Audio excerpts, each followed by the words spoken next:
से 80 साल के बीच है, इनको 2.5 लाख तक कोई भी इनकम टैक्स नहीं देना। अगर आपकी जो भी आय हो रही है वो 2.5 लाख तक है तो फिर आपको टैक्स देना नहीं है, लेकिन उसके ऊपर अलग अलग स्लैब हैं जो 10%, 20% और 30% के हिसाब से निर्धारित है।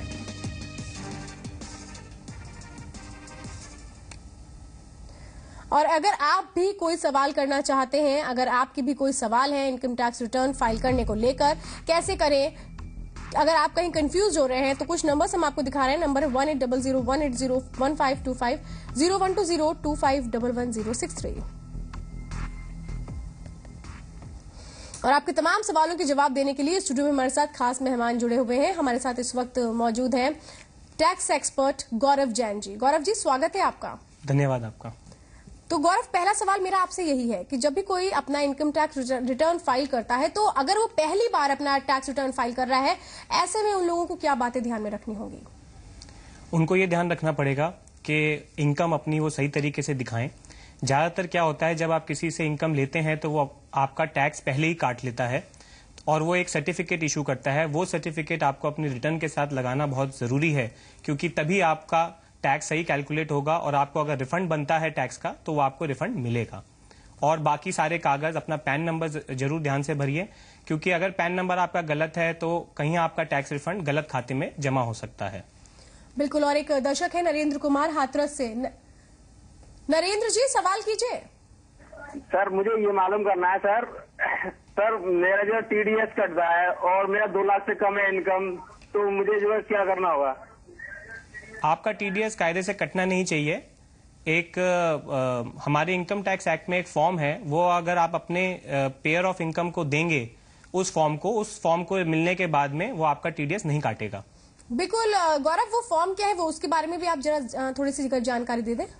एक फॉर्म 15 होता है जो आप अपने किसी चार्टर्ड अकाउंटेंट से पूछ के ले सकते हैं। उसमें आपको अपनी डिटेल देनी है और अपनी टोटल इनकम के बारे में बताना है। वो फॉर्म एक तरह से डिक्लेरेशन होता है जिसमें आप ये बता रहे हैं कि मेरी इनकम 2 लाख से कम है, तो उस डिक्लेरेशन के बाद आपका TDS आपको इनकम देने वाला नहीं काटेगा। बिल्कुल। और एक और दर्शक इस वक्त हमारे साथ जुड़ चुके हैं, नवीन ने फोन किया है भोपाल से। नवीन जी, सवाल कीजिए। हाँ, मैं ये पूछ रहा हूँ कि मेरा ग्रॉस इनकम जो है, ग्रॉस इनकम 3,70,000 रुपये है। मुझे कोई टैक्स नहीं लग रहा, यानी टैक्स हम बचत कर दिए हैं, तो क्या 31 जुलाई तक हमें भी फॉर्म भरने की जरूरत है? आपको कायदे से भरने की जरूरत नहीं है, लेकिन अगर आपका कोई TDS कट गया है गलती से, उसी कारण से आपको जमा करानी पड़ेगी, सो दैट आपको रिफंड मिल जाए टैक्स का।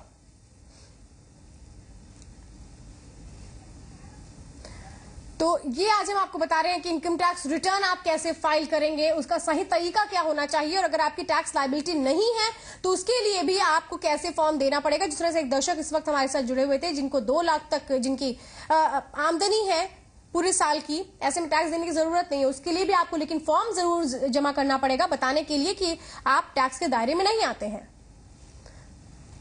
नोएडा से हमारे साथ एक दर्शक है, सवाल कीजिए आप अपना नाम बताइए और सवाल कीजिए। टीवी का वॉल्यूम पहले कम कर दीजिए और इसके बाद नाम बताते हुए सवाल कीजिए। जानकी एक दर्शक है दिल्ली से हमारे साथ। जानकी जी, सवाल कीजिए। हाँ, मेरा सवाल ये है कि मैं एक LIC एजेंट हूँ और मुझे 1.25 लाख करीब इनकम आता है तो कट जाता है। जब मैं रिफंड लेने जाता हूँ इनकम टैक्स डिपार्टमेंट, रिफंड मिलता ही नहीं है कई सालों तक, और पैसे मांगते हैं, पैसे घूस देने के बावजूद नहीं मिला है।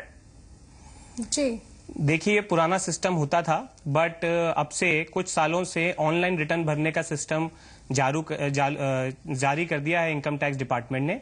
ऑनलाइन रिटर्न से आपको ऑनलाइन ही आपका टैक्स आपके खाते में वापस आ जाता है। तो अगर आप इस साल से रिटर्न ऑनलाइन भरेंगे तो आपको ऐसा कोई चक्कर नहीं पड़ेगा, सीधा आपका टैक्स का रिफंड आपके खाते में जमा हो जाएगा। बिल्कुल गौरव, लेकिन जिस तरह से अभी आपने बताया कि हम ऑनलाइन भी फाइल कर सकते हैं अपना इनकम टैक्स रिटर्न, ऐसे में अगर ऑनलाइन फाइल होता है तो उसका प्रोसीजर क्या है, क्या सावधानियां होनी चाहिए?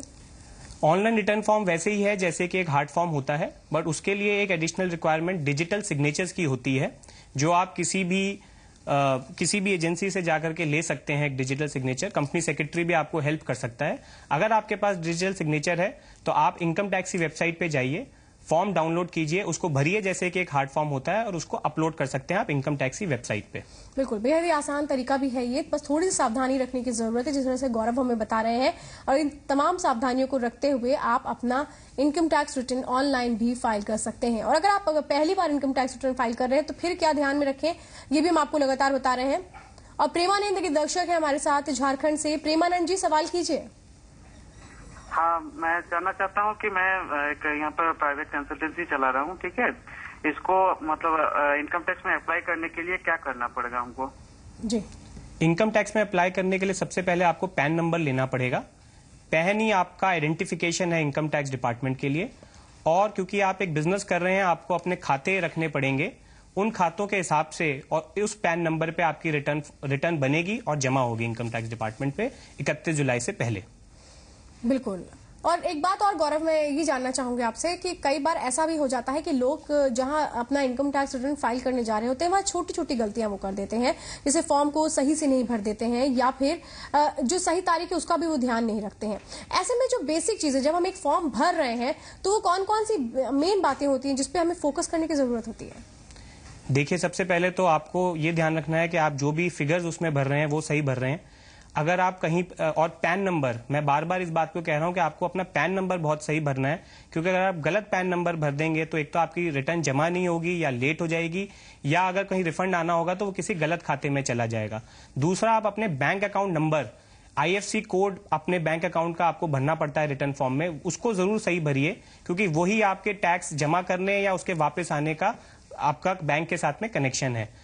बाकी अपने खातों बैकवर्ड जो वर्किंग है, अपने खातों को, अपने बैलेंस शीट्स वगैरह को वो बिल्कुल तैयार करके रखिए, सो दैट कल को अगली बारी में कभी इनकम टैक्स ऑफिसर आपको बुलाए तो आप अपनी रिटर्न उससे जांच करा सकें।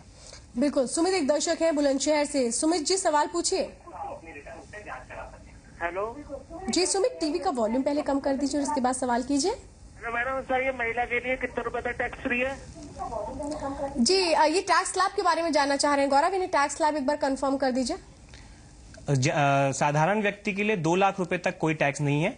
2 लाख से 5 लाख तक 10%, 5 लाख से 10 लाख तक 20% और 10 लाख से ऊपर 30%। गौरव, साथ में एक बात और भी कि ये चूंकि इनका जो सवाल था वो मुख्य तौर पर महिलाओं से संबंधित था, यानी कि महिलाओं की आय कब तक टैक्स के दायरे में नहीं आती है, वो भी एक बार आप कंफर्म करें। ये सेम है, पहले ही कुछ साल पहले ये डिफरेंस हुआ करता था पुरुष में और महिला में, बट अब बराबर इनकम है। 2 लाख तक महिला को भी या पुरुष को भी कोई टैक्स नहीं देना पड़ेगा। बिल्कुल। और मधुकर एक दर्शक है हमारे साथ इंदौर से। मधुकर जी, सवाल कीजिए। हाँ, मेरा सवाल ये है, मैं अभी सीनियर सिटीजन में हूँ, मेरा 3 लाख रुपया इनकम है और बैंक में से मेरा TDS अपने आप कट जाता है, तो मेरे को और कुछ फॉर्म वगैरह भरने की जरूरत है? देखिए, सीनियर सिटीजन अगर आप 60 साल की उम्र आपकी ज्यादा है लेकिन 80 साल से कम है तो खाली 2.5 लाख तक ही आपकी इनकम एग्जेम्प्ट है। 2.5 लाख से ऊपर आपको टैक्स देना पड़ेगा। जैसे आपने बताया कि आपकी इनकम 3 लाख की है तो आपको 50,000 पे तो टैक्स देना पड़ेगा। बट अगर आपने कोई इन्वेस्टमेंट्स वगैरह कर रखी हैं जिसके कारण आपकी इनकम टैक्सेबल नहीं होती, तो आप एक डिक्लेरेशन होता है एक पर्टिकुलर फॉर्म में, फॉर्म 15 में, वो बैंक को दे सकते हैं। उस डिक्लेरेशन के बाद बैंक आपका TDS नहीं काटेगा। बिल्कुल। तो तमाम वो तरीके हम आपको बता रहे हैं, आपकी समस्याओं को दूर करने की कोशिशें हैं हमारी। अगर टैक्स भरते समय आपको मुश्किलें आ रही है, टैक्स रिटर्न फाइल करते समय, वो कौन कौन सी बातें हैं जो आपको ध्यान में रखनी होंगी, और अगर आप उस दायरे में नहीं आते हैं तो भी आपको फॉर्म देना होगा। वो कौन सा फॉर्म है, इस पर भी हम बात कर रहे हैं। लेकिन यहाँ पर रुकेंगे, जब आएंगे तो आपको बताएंगे कि कैपिटल गेन टैक्स का आकलन कैसे हो सकता है और इस दिशा में भी आपको क्या ध्यान रखना होगा।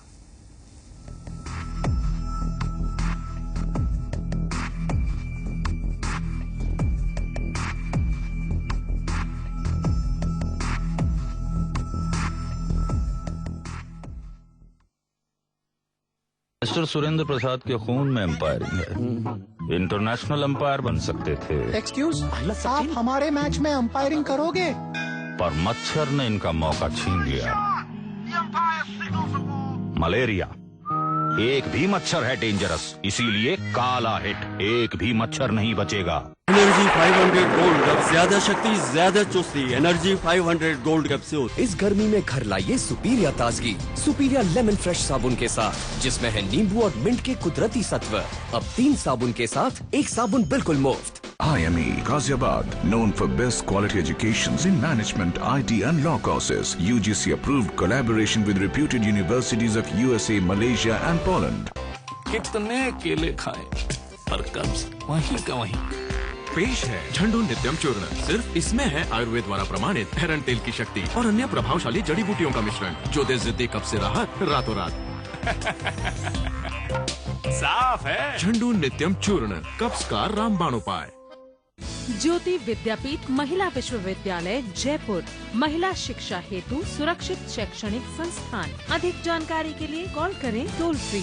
IME Ghaziabad, known for best quality educations in management, IT and law courses. UGC approved collaboration with reputed universities of USA, Malaysia and Poland. Uttarakhand में सेना और सरकार के संयुक्त प्रयासों से आपदा प्रभावित क्षेत्रों में फंसे सभी लोगों को निकालकर सुरक्षित स्थानों तक पहुंचा दिया गया है। राज्य सरकार के विभिन्न महकमे, सेना और देवभूमि उत्तराखंड की जनता पीड़ितों की सेवा में लगी हुई है। बहुत अच्छा काम कर रहे, इतनी सारी पब्लिक है, सबका भूख का प्यास का ध्यान रखना एक बहुत बड़ी बात होती है और वो इतने अच्छे से कर रहे हैं। सरकार का बहुत धन्यवाद है कि हमारी जितनी हो सकती उतनी मदद कर रही है। बहुत मदद किया यात्री लोगों। बाहर से आए यात्री अपने घरों को रवाना हो रहे हैं और उनको रेल एवं बस के निःशुल्क टिकट के साथ ही रास्ते के खर्च के लिए 2000 रुपये नकद भी दिए जा रहे हैं। Really, Uttarakhand Sarkar in every way they helped us. Absolutely. The army, the police, the civil, the government, in every way they protected us, they helped us,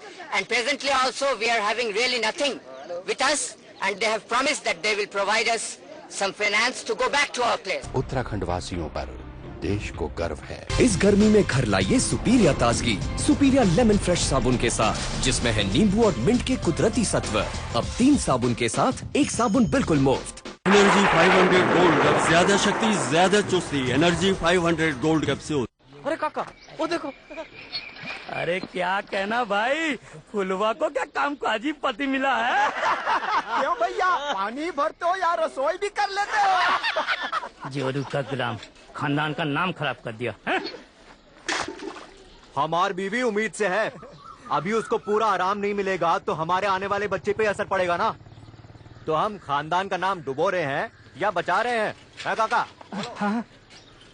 गर्भ के दौरान ध्यान रखें कि गर्भवती माँ दिन में कम से कम 2 घंटे जरूर आराम करे और रात में कम से कम 8 घंटे सोए। साथ ही घर में एक खुशी का माहौल बनाए रखें। और वो 4 बातें याद है ना? 1, गर्भवती को खाना अच्छा। 2, पहला गाढ़ा दूध है सच्चा। 3, 6 महीने सिर्फ स्तनपान।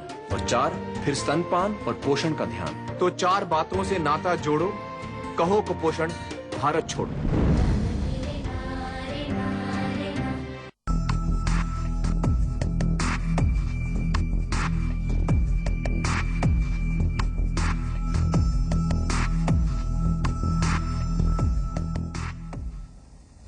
तो आज हम आपको बता रहे हैं कि इनकम टैक्स रिटर्न फाइल करते समय आपको किन बातों का ध्यान रखना है। आप भी हमारे साथ इस कार्यक्रम में शामिल हो सकते हैं अगर आपके कोई सवाल है। लेकिन आयकर रिटर्न भरने की प्रक्रिया अब तेज हो गई है और इसकी अंतिम तारीख 31 जुलाई है। और अगर आप भी टैक्स रिटर्न जमा करने की योजना बना रहे हैं तो कैपिटल गेन टैक्स का आकलन करना ना भूलें। ये सोना, शेयर, म्यूचुअल फंड और जमीन जायदाद से हुए लाभ पर लगाया जाता है। खास बात यह है कि कैपिटल गेन टैक्स की दर अवधि पर निर्भर करती है। देश में सोने की खरीदारी उपभोक्ताओं को काफी आकर्षित करती है। लोग निवेश के मद्देनजर भी सोना खरीदना पसंद करते हैं, लेकिन सामान्य उपभोक्ता भूल जाते हैं कि इसे बेचने पर भी कैपिटल गेन टैक्स चुकाना पड़ता है। सोना और जमीन की बिक्री पर ज्यादातर ये टैक्स लगता है। हालांकि अगर आप शेयर मार्केट में ट्रेड करते हैं या म्यूचुअल फंड में निवेश कर उसे खरीदते या बेचते हैं तो भी आपको कैपिटल गेन टैक्स भरना पड़ता है। कैपिटल गेन टैक्स कई परिस्थितियों में पे किया जाता है। सोना या जमीन खरीदने के 36 महीने के भीतर अगर आप इसे बेचना चाहते हैं तो इस पर short term capital gain tax लगता है। इसकी दर आपकी आयकर श्रेणी के आधार पर तय होती है। 36 महीने के बाद इसे बेचने पर long term capital gain tax लगता है। Long term capital gain tax की दर 20% है। हालांकि गोल्ड ट्रेडेड फंड यानी ETF के मामले में अगर 12 महीने से कम समय में बेचते हैं तो इस पर short term capital gain tax चुकाना होता है। वहीं ETF को 12 महीने के बाद बेचने पर long term capital gain tax लगता है। अगर आप अपने शेयर या EMF में निवेश से 1 वित्त वर्ष में मुनाफा कमाते हैं तो तो इस पर 15% के हिसाब से कैपिटल गेन टैक्स चुकाना होगा। सूचीबद्ध शेयर और ईएमएफ को 12 महीने के बाद बेचने पर किसी तरह का कैपिटल गेन टैक्स नहीं लगता है। वहीं अगर आप 12 महीने के भीतर म्यूचुअल फंड बेचते हैं तो उस पर भी short term capital gain tax लगता है। कि इनकम टैक्स पे करने की अगर आप इंडिविजुअल हैं, आपका एचयूएफ है, लास्ट डेट करीब आ रही है, तो मेरी आप सबसे गुजारिश है, सबसे सलाह है कि अपना इनकम टैक्स बिल्कुल सही कैलकुलेट करें। पहले ये देखें आप कौन से स्लैब में आते हैं, और या अगर आपका कोई कैपिटल गेन्स है तो लॉन्ग टर्म कैपिटल गेन है या शॉर्ट टर्म कैपिटल गेन है, उस हिसाब से कैलकुलेट करें और बिल्कुल सही टैक्स अपना जमा करें। अगर सही टैक्स नहीं जमा करते हैं तो कल को ये सिचुएशन आ सकती है कि आपको उसके ऊपर इंटरेस्ट और पेनल्टी दोनों देनी पड़ सकती है। जमीन और सोने में निवेश आज के दौर में हर कोई करना प्रेफर करता है, लेकिन अगर आपने इसे बेचते समय टैक्स पे नहीं किया तो आपकी मुश्किलें बढ़ सकती हैं, क्योंकि ऐसे केसेस में आपको न सिर्फ पेनल्टी चुकानी पड़ेगी बल्कि ब्याज के साथ साथ टैक्स भुगतान भी करना पड़ेगा। शिल्पा पुंडीर के साथ ब्यूरो रिपोर्ट, जी मीडिया। तो दर्शकों के जुड़ने का सिलसिला लगातार हमारे साथ जारी है। आप भी हमारे साथ संपर्क कर सकते हैं अगर इनकम टैक्स से रिलेटेड आपकी भी कोई समस्या है। गौरव जैन हमारे साथ लगातार है, टैक्स एक्सपर्ट, जो आपको इस विषय पर जानकारी दे रहे हैं। और मनोज एक दर्शक है साहिबाबाद से। मनोज जी, सवाल कीजिए।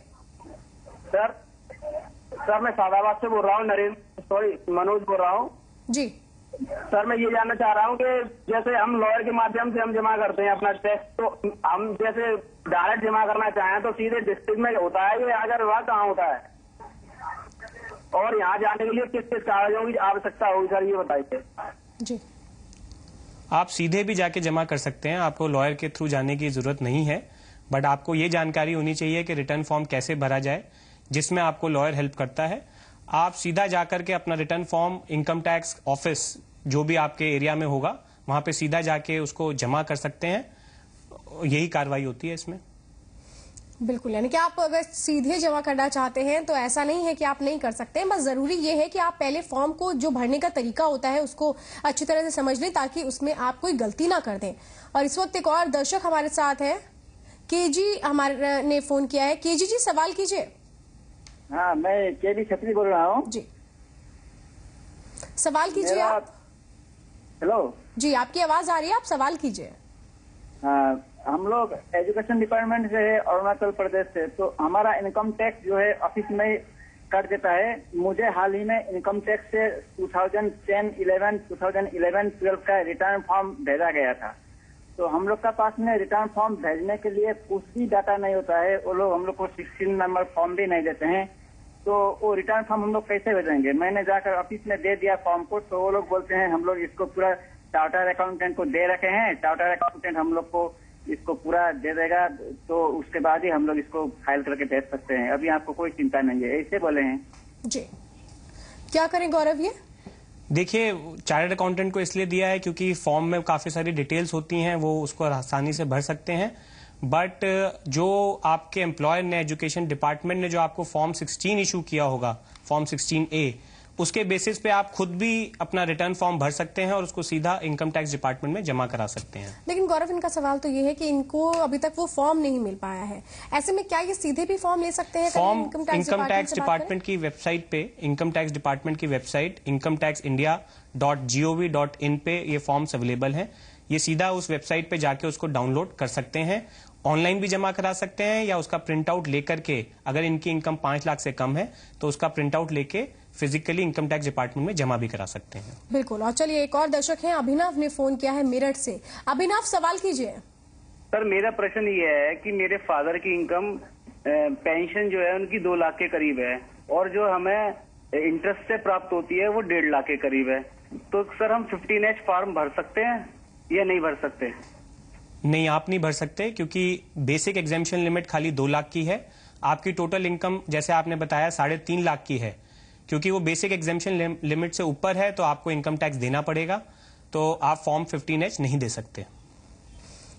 और भोपाल से एक दर्शक है, धीरज। धीरज जी, सवाल कीजिए। मैं पेंशनर हूँ और मेरा बैंक से TDS कटता है। अभी उनने जो फॉर्म 16 दिया हुआ है उसमें मेरा पैन नंबर गलत दे दिया उनने, और जो मैंने उनके नोटिस में लाया तो बोला इसमें टाइम लगेगा, इनकम टैक्स डिपार्टमेंट से ही होगा ये। तो मैंने 31 जुलाई तक टैक्स रिटर्न फाइल करना है जी। इसके लिए एक तरीका है कि जो टीडीएस रिटर्न आपके एम्प्लॉयर ने फाइल करी होगी वो उसको रिवाइज कर सकते हैं आपका सही पैन नंबर भर के। जब आपका सही पैन नंबर भर के रिटर्न रिवाइज हो जाएगी तो आपको उस टीडीएस का क्रेडिट मिल जाएगा। तो आप उनको जाके बोल सकते हैं कि आप अपनी टीडीएस रिटर्न रिवाइज कीजिए मेरे सही पैन नंबर के साथ में, तब आपको जाके आपका सही टीडीएस क्रेडिट मिल जाएगा। बिल्कुल। तो उम्मीद है आज जो हमने आपको जानकारियां दी हैं ये आपके लिए बेहद महत्वपूर्ण साबित हो और आपकी समस्याओं को कुछ हद तक दूर भी कर सकें। तो हर शुक्रवार आप हमारे साथ इस कार्यक्रम में जुड़ सकते हैं, अपनी आयकर संबंधी समस्याओं को आप दूर कर सकते हैं। आयकर रिटर्न कैसे फाइल किया जाए या फिर इनकम टैक्स से रिलेटेड अगर आपकी कोई भी समस्या है तो हमारे साथ हमारे एक्सपर्ट से आप उनके बारे में सुझाव हासिल कर सकते हैं और जानकारियां भी हासिल कर सकते हैं। गौरव जी, आप हमारे साथ इस कार्यक्रम में शामिल हुए, इसके लिए बहुत बहुत धन्यवाद। धन्यवाद। तो आज के लिए बस इतना ही। मुझे मेरी पूरी टीम को दीजिए इजाजत। नमस्कार।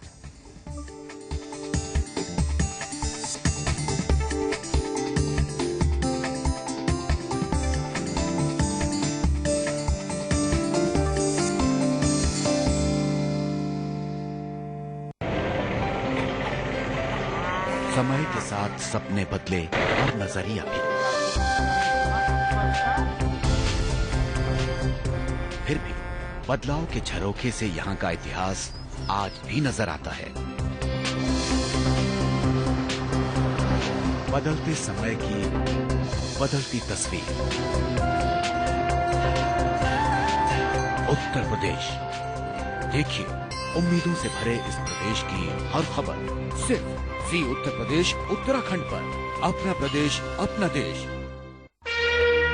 आस्था के रंग, श्रद्धा के संग, देवत्व की साधना, मोक्ष की कामना, आत्मा से परमात्मा का संयोग, सार्थक जीवन का योग, अध्यात्म से मुक्ति का मार्ग। देखिए आराधना रोज सुबह 6:30 बजे सिर्फ जी उत्तर प्रदेश उत्तराखंड पर। अपना प्रदेश, अपना देश। प्रायोजक हैं MDH दंत मंजन, दांतों का डॉक्टर MDH और सिंफनी, इंडिया का कूलर, इंडिया को रखे कूलर। आप देख रहे हैं जी न्यूज नेटवर्क, देश का सबसे बड़ा न्यूज नेटवर्क। हर दिन हर पल बदल रहा है हिंदुस्तान। हकीकत का आईना देख रहा आज हर खासो आंख। कहां, कब और कैसे बनी खबर, देखिए दिन भर रोज रात 10 बजे सिर्फ जी उत्तर प्रदेश उत्तराखंड पर। अपना प्रदेश, अपना देश। प्रायोजक हैं प्रकृति जैसी शुद्धता हमारी पहचान, MDH मसाले, the real spice of India और good night advanced active plus. दिन भर की हर हलचल सिर्फ 25 मिनट में। सियासत और समाज का हर अंदाज सिर्फ 25 खबरों में। खेल और खिलाड़ी की खबर, विदेश और व्यापार पर भी नजर। देखिए 25 मिनट 25 खबरें रोज सुबह 9 बजे और रात 10:30 बजे सिर्फ जी उत्तर प्रदेश उत्तराखंड पर।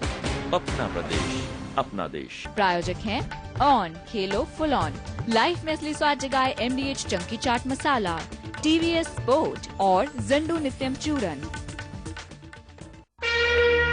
आस्था के रंग, श्रद्धा के संग, देवत्व की साधना, मोक्ष की कामना, आत्मा से परमात्मा का संयोग, सार्थक जीवन का योग, अध्यात्म से मुक्ति का मार्ग। देखिए आराधना रोज सुबह 6:30 बजे सिर्फ जी उत्तर प्रदेश उत्तराखंड पर। अपना प्रदेश, अपना देश। प्रायोजक हैं MDH दंत मंजन, दांतों का डॉक्टर MDH और सिंफनी, इंडिया का कूलर, इंडिया को रखे कूलर।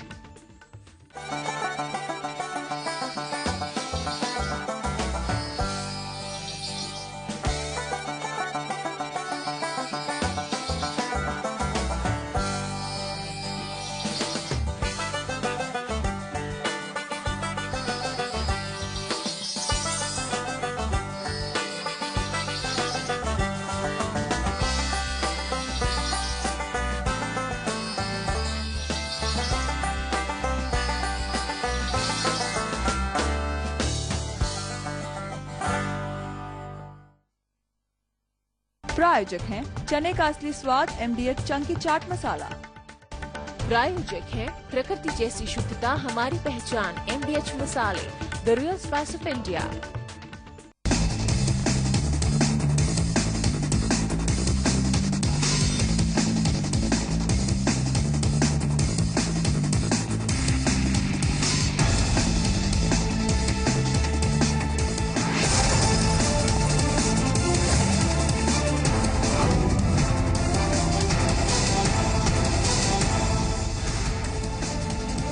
खाद्य सुरक्षा अध्यादेश को राष्ट्रपति ने मंजूरी दे दी है। वहीं अध्यादेश लाने के सवाल पर कांग्रेस ने सफाई दी है कि विपक्ष के अड़ियल रवैये के कारण कोई उनके पास और रास्ता नहीं बचा था। उधर मुलायम ने इसे चुनावी स्टंट बताया है।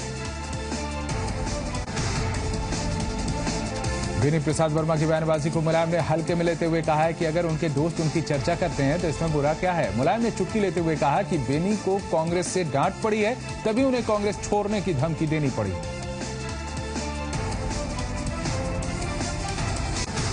दिल्ली की कुर्सी के लिए बीजेपी के प्रदेश प्रभारी अमित शाह यूपी में मेहनत कर रहे हैं। आज वो लखनऊ में पार्टी नेताओं के साथ चुनावी रणनीति पर चर्चा करेंगे और कल अयोध्या से मिशन यूपी की शुरुआत करेंगे। आपदा से जूझ रहे उत्तराखंड में और 2 दिन भारी बारिश के आसार हैं। कई जिलों में हाई अलर्ट जारी किया गया है। वहीं मुख्यमंत्री बहुगुणा ने ऐलान किया कि 15 जुलाई तक लापता लोगों की तलाश की जाएगी।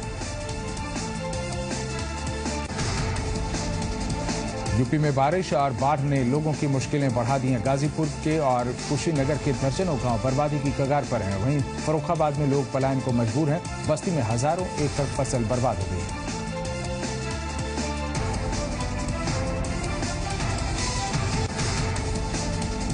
सरकारी मकानों पर कब्जे को लेकर सुप्रीम कोर्ट ने सख्त रुख दिखाया है। कोर्ट ने रिटायरमेंट के 30 दिनों के अंदर आवास खाली न करने पर जुर्माने का आदेश दिया है। कोर्ट के मुताबिक यह आदेश नेताओं, जजों, अफसरों सभी पर लागू होगा।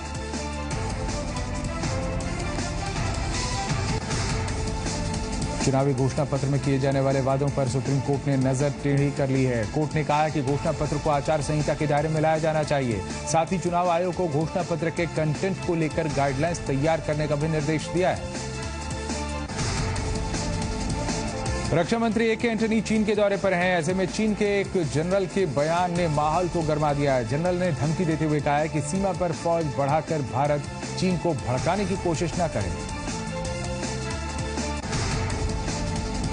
जिम्बाब्वे दौरे के लिए टीम इंडिया का ऐलान कर दिया गया है। विराट कोहली को कप्तान बनाया गया है। वहीं जम्मू कश्मीर के परवेज रसूल इस दौरे से अपने वनडे करियर का आगाज करेंगे। 24 जुलाई से 5 वनडे मैचों की सीरीज है।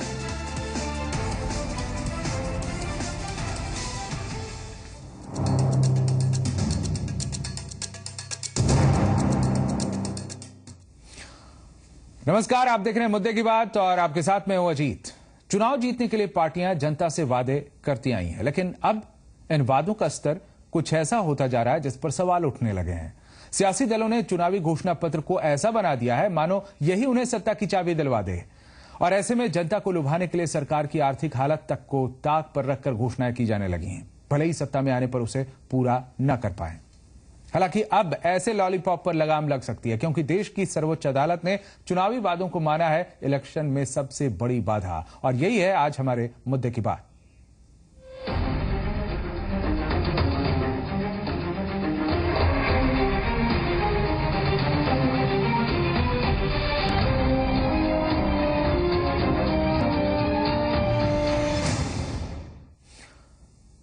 तो चलिए, आज से देश में राष्ट्रीय खाद्य सुरक्षा कानून बन गया है। इसके जरिए देश की 80 करोड़ आबादी को सस्ता अनाज मिलेगा। ये वादा यूपीए 2 ने अपने घोषणा पत्र में किया था। इसके पहले अखिलेश यादव ने यूपी में लैपटॉप बांटने का वादा किया था, यानी समाजवादी पार्टी ने जो वादा किया था इसे वो धीरे धीरे करके अब पूरे भी कर रही है। ऐसे न जाने कितने वादे सियासी दलों ने किए, जिनमें कुछ अधूरे रह गए, कुछ पूरे हो गए। लेकिन अब सुप्रीम कोर्ट की सख्ती चुनावी घोषणा पत्र में मनमाने वादों पर लगाम लगा सकती है, क्योंकि सुप्रीम कोर्ट की नजरों में वादा चुनाव में बड़ी बाधा है। मुफ्त कलर टीवी, फ्री लैपटॉप, सस्ता अनाज, ज्यादा आरक्षण, ये और इस तरह के न जाने कितने वादों का लॉलीपॉप चुनाव के दौरान जनता के सामने रखा जाता है। वोटरों को लुभाने के मकसद से सियासी दल अक्सर अलग अलग किस्म के और बेहद चालाकी भरे चुनावी वायदे करते हैं ताकि जनता उन वादों में आ जाए। ये अलग बात है कि वोट मिलने के बाद उनमें से सिर्फ गिनती के ही वादे पूरे किए जाते हैं। और तो और सियासी दल बिना खजाने की परवाह किए अपने